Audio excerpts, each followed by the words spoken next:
Movie की शुरुआत में मारिया नाम की एक लड़की को दिखाते हैं जो इस मूवी की हीरोइन है। वो अपने बाबा का अंतिम संस्कार पूरा कर रही होती है। उसके बाबा एक कर्नल थे। मारिया के साथ उसकी केयरटेकर भी होती है जो बचपन से उसकी देखभाल करती है। मारिया के बाबा पर भारी कर्ज का बोझ था और उसे चुकाने को उन्होंने अपनी सारी जायदाद को बेच दिया था। अब मारिया के पास जायदाद के नाम पर सिर्फ एक किताब होती है जो उसके बाबा उसके लिए छोड़ गए थे। उस किताब का नाम है दी एंसेंट क्रॉनिकल्स ऑफ मूनग्रेव वैली। रात को मारिया अपने बाबा के बारे में सोच रही होती है, तब वो उस किताब को पढ़ने लगती है। उस किताब में 100 साल पहले की एक राजकुमारी की कहानी होती है। उस कहानी की राजकुमारी बहुत ही खूबसूरत होती है और उसका चेहरा सितारों की तरह चमकता था। उसका मन बहते हुए पानी की तरह साफ था। इतना ही नहीं, वो बहुत ही हिम्मत वाली लड़की थी। इंसान ही नहीं, पशु पंछी भी उससे बहुत प्रेम करते थे। और इतनी प्यारी लड़की को एक दिन चांद मिलने आता है और अपने कुछ मोती उसे दे देता है। वो डिनायर वंश की प्रिंसेस थी, लेकिन उस दिन के बाद सभी उसे मूल प्रिंसेस कहकर बुलाने लगते हैं। कहानी की प्रिंसेस को एक लड़के से प्यार हो जाता है और उस दोनों की शादी होने वाली होती है। प्रिंसेस के डैड उसकी शादी पर एक काला शेर तोहफे में देते हैं और उसका मंगेतर भी उसे व्हाइट यूनिकॉर्न गिफ्ट करता है, जिसे देख प्रिंसेस बहुत खुश होती है और यहाँ सबके सामने चांद के देवी मोतियों की माला निकालती है और उसे दिखा रही होती है कि मैं मोतियों की मदद से पता लगा सकती हूँ कि कौन क्या सोच रहा है। इतना ही नहीं, आप इसे हाथ में रखकर कुछ भी सोचो कि अच्छा या बुरा इसी तरह होगा। इस तरह वो मोतियों के बारे में एक्सप्लेन करती है। मारिया वो कहानी अधूरी छोड़कर किताब बंद कर देती है। अब दिखाते हैं कि मारिया और उसकी केयरटेकर उसके पापा के पेरिस को छोड़कर मारिया के अंकल के पास जाने का फैसला करते हैं, जो के मोलवरी नाम की वैली में रहता है। वो अपना सामान बांधकर मोलवरी निकलते हैं। रास्ते में कुछ डाकू उन्हें रोकते हैं, मारिया को किडनैप करने की कोशिश करते हैं। उनसे बहुत मुश्किल से बचकर पौधों में सेफ जगह पहुंच जाते हैं। फिर वो मोलवरी पहुंच जाते हैं। कुछ ही दूर एक बहुत बड़ा पेरिस होता है और वही है मारिया के अंकल बेंजामिन का पैलेस। मारिया और केयरटेकर गाड़ी से उतरती है, तभी बेंजामिन वहां आ जाता है। मारिया पहली बार अपने अंकल से मिल रही होती है। केयरटेकर उसे रास्ते में हुई दुर्घटना के बारे में बताती है, पर बेंजामिन उनकी बात पर ध्यान नहीं देता और उन दोनों को पेरिस के अंदर आने को कहता है। वहाँ पर बहुत ही बड़ा एक काले रंग का कुत्ता होता है। वो बहुत ही डरावना दिखता है। बेंजामिन कहता है कि ये बहुत ही ताकतवर है और एक ही मिनट में एक आदमी को खत्म कर सकता है। इस तरह कुत्ते का इंट्रोडक्शन करने के बाद वो केयरटेकर को उसका कमरा दिखाता है। फिर वो मारिया को दूसरा कमरा दिखाता है। मारिया को उसका अंकल अच्छा नहीं लगता। जब वो कमरे में जाती है, उसका कमरा शानदार पेंटिंग से भरा होता है। कमरे की सीलिंग रात के आसमान की तरह होती है और तारों से सजी भी होती है। वहाँ एक छोटा सा फायर प्लेस भी होता है और ये सब देख मारिया बहुत खुश हो जाती है और वहाँ पर मजे कर रही होती है। अगले दिन मारिया उसी किताब को लेकर आती है। बेंजामिन उसकी किताब छीन लेता है। मारिया उससे किताब मांगती है और कहती है, आप इस तरह क्यों बिहेव कर रहे हैं। बिना जवाब दिए वो किताब ले लेता है और लाइब्रेरी में रख लेता है और ये देखकर मारिया को उस पर बहुत गुस्सा आने लगता है। सब बैठकर खाना खा रहे होते हैं। तब मारिया कहती है, आपने मेरे पिता की किताब मुझसे क्यों छीन ली। आपका ऐसा करना मुझे बिल्कुल भी ठीक नहीं लगा। बेंजामिन उसे डांट कर चुप करवा देता है। दोनों के बीच आर्गुमेंट को देखकर केयरटेकर किसी भी तरह उन दोनों में सुलह करवाने की कोशिश करती है, पर बेंजामिन उसे भी बोलने नहीं देता और कहता है, खाते वक्त बात करना मुझे बिल्कुल भी पसंद नहीं, इसीलिए आप भी बोलना बंद कीजिए और चुपचाप खाना खाइए। और मारिया, तुम्हारा पिता एक डरपोक आदमी था, दुनिया भर से कर्ज लिया और तुम्हें भी कर्ज में डुबो कर चल बसा। अपने पिता के बारे में सुन वो चलाती है कि मेरे पिता ऐसे नहीं थे, समझे आप, उनके बारे में आपको बोलने का कोई हक नहीं। इस तरह उन दोनों में फिर से आर्गुमेंट होने लगती है।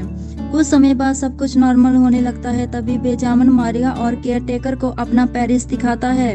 तब वो कहता है, रास्ते पर तुम पर जिन लोगों ने अटैक किया था वो डिनायर वंश के लोग थे, यानी कि वो हमारे दुश्मन देश को बिलोंग करते हैं। वो फिर से तुम पर अटैक कर सकते हैं, इसलिए तुम पास की जंगलों की ओर बिल्कुल ना जाना। शाम को वो मारिया को घोड़े पर बिठाकर मार्केट ले जाता है। शुरू में मारिया को सब बहुत नया लगता है, पर वो जल्दी ही वहाँ का रहन सहन को सीख लेती है।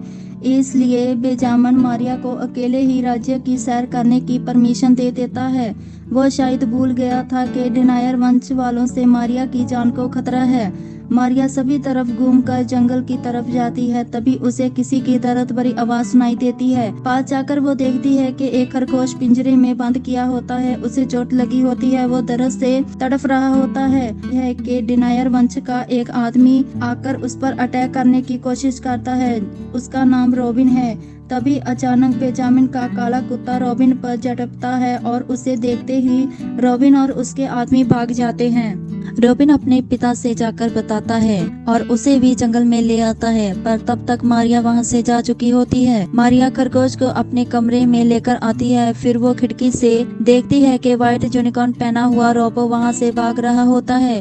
उसके बारे में वो सोचती हुई बिस्तर पर लेट जाती है। तभी सीलिंग पर जो तारे पेंट किए होते हैं वो धीरे धीरे हिलने लगते हैं। उसे अब बहुत ही अजीब लगने लगता है। अगले दिन बेंजामिन को इस घटना के बारे में बता रही होती है और उसकी बात को टालकर वो वहाँ से चला जाता है। फिर उसका काला कुत्ता मारिया को किचन की ओर लेकर जाता है। रास्ते में एक बड़ा आईना होता है जिसमें कुत्ते की जगह एक बड़ा शेर परछाई दिखती है। मारिया किचन की ओर जाती है और पेरिस के शेफ से मिलती है। वो उसे बताती है कि उसके साथ कुछ अजीब घटना हुई है। उसकी सारी बात सुनकर शेफ हैरान होता है और कहता है, तुम उस किताब को पूरा पढ़ो, तुम्हें इस घटना की सारी सच्चाई पता चलेगी। फिर मारिया लाइब्रेरी में जाती है और शेफ की मदद से वो किताब ढूंढ निकालती है और फिर वो आगे की कहानी पढ़ना शुरू कर देती है। कहानी में मूल प्रिंसेस की शादी का दिन होता है। तब उसके पिता और मंगेतर कई गिफ्ट देते हैं। वो सबको चांद के मोतियों के बारे में बता रही होती है। तब उसका मंगेतर और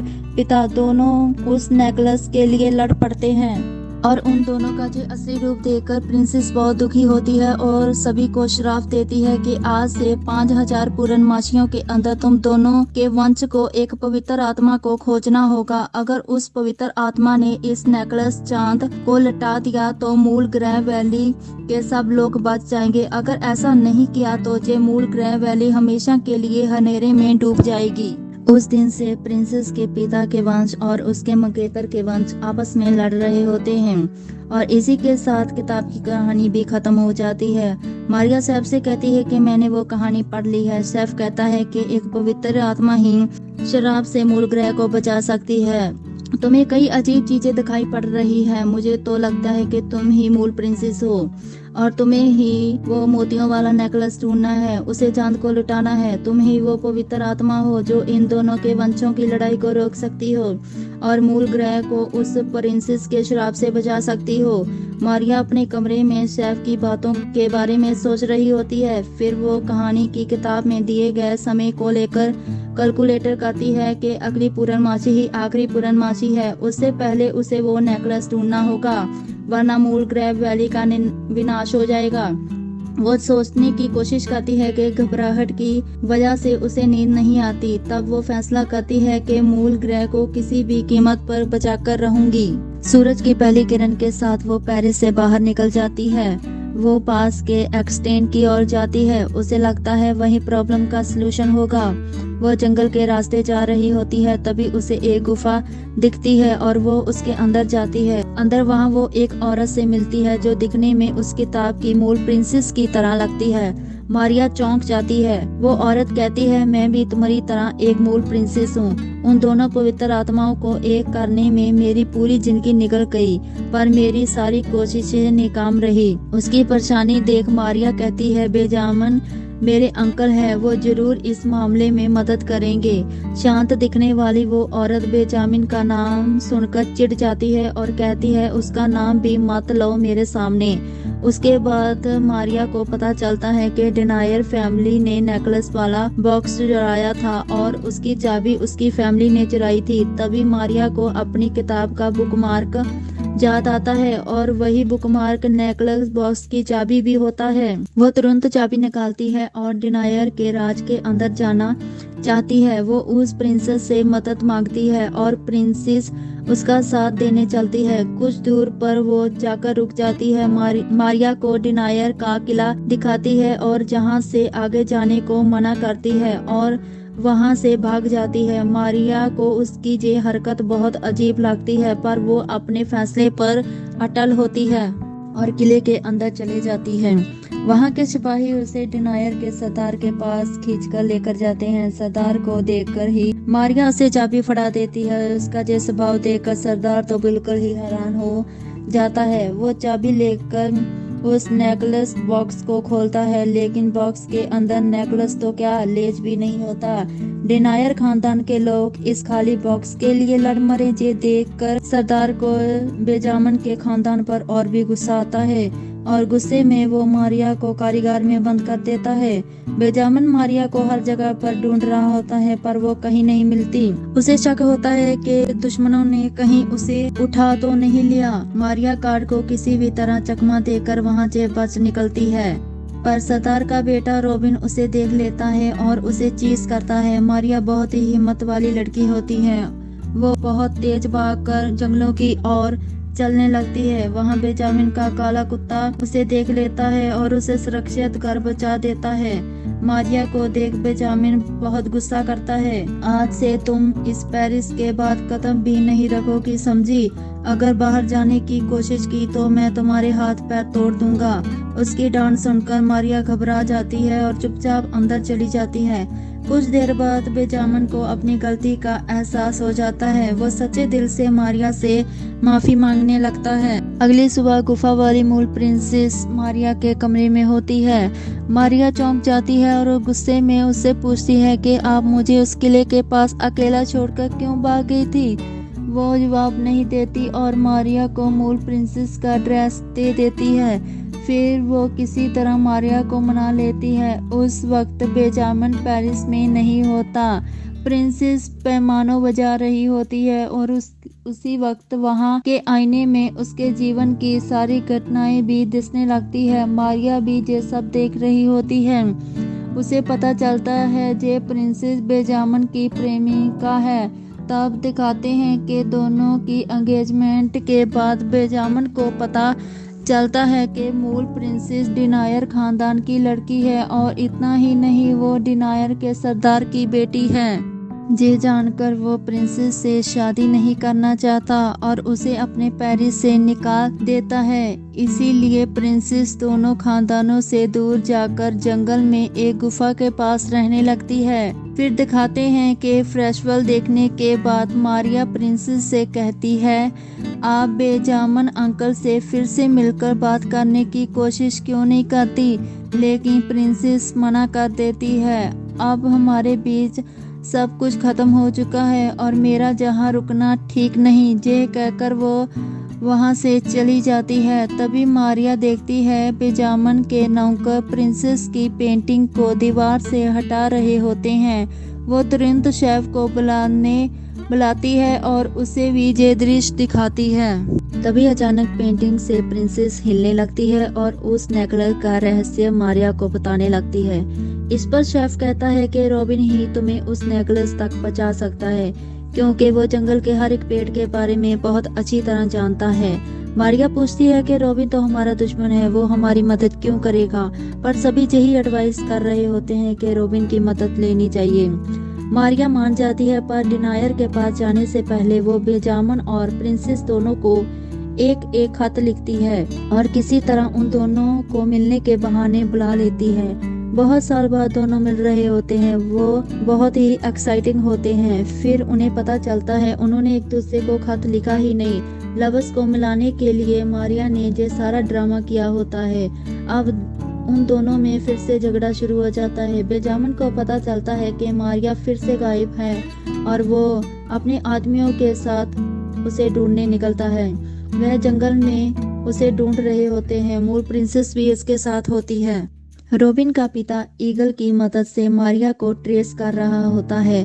देखा आपने उस जमाने का GPS। अब तो मारिया को खत्म करने के लिए अपने आदमियों के साथ निकलता है। मारिया अपने खरगोश की मदद से रॉबिन को डेबिट करती है और उसे किसी तरह फंदे में फंसा लेती है। रॉबिन उसे बेनती करता है कि प्लीज मुझे छोड़ दो। मारिया कहती है अगर नेकलेस ढूंढने में मेरी मदद करेंगे तो मैं तुम्हें छोड़ दूंगी। रॉबिन अब मान जाता है।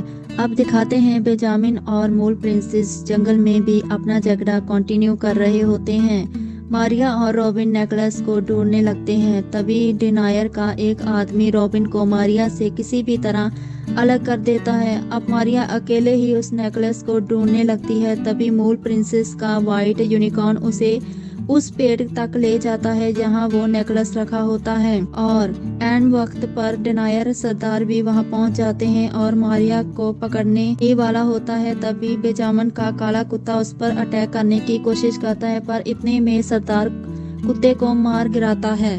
रॉबिन को मारिया की आवाज सुनाई देती है और वो तुरंत वहां पहुंचकर मारिया को अपने पिता से बचाता है।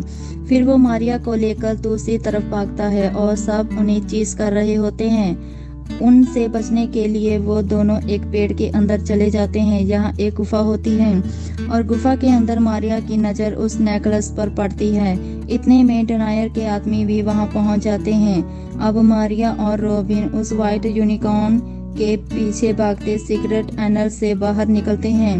वहाँ एक समुंदर होता है। अब वहाँ डिनायर खानदान के सरदार और बेंजामिन दोनों के आदमी जमा होते हैं। उस रात पूर्णमासी भी होती है। पहले मूल प्रिंसेस के श्राप के अनुसार अगर एक पवित्र आत्मा ने आज के दिन वो नेकलेस चांद को नहीं लौटाया तो मूल ग्रह अंधेरे में डूब जाएगा और अब धीरे धीरे अंधेरा छाने लगता है। तभी सरदार मारिया से नेकलेस चुराने की कोशिश करता है पर मूल प्रिंसेस अपने पिता को रोकती है और समझाती है कि आप बहुत बड़ी गलती कर रहे हैं।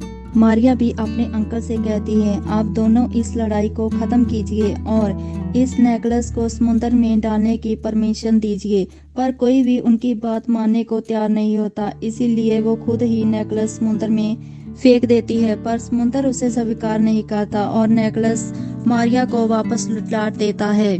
फिर वो नेकलेस के मोतियों को अलग करती है और सारे मोती उसकी ड्रेस पर चिपक जाते हैं। अब मारिया सोचती है कि मुझे किसी तरह इन मोतियों को समुद्र को सौंपना ही पड़ेगा और खुद ही समुद्र में कूद जाती है। समुद्र की गहराइयों तक पहुंचकर वो बेहोश हो जाती है और एक बहुत बड़ी लहर उठती है और उस लहर के बीच एक यूनिकॉर्न निकलता है जिसकी पीठ पर सवार होकर मारिया बाहर निकलती है। उसी वक्त बेंजामिन का काला कुत्ता भी श्राप से मुक्त होकर काला शेर बन जाता है। फिर बेंजामिन और गुफा वाली मूल प्रिंसेस में सुलह हो जाती है। इन दोनों खानदानों के बीच की दुश्मनी भी खत्म हो जाती है।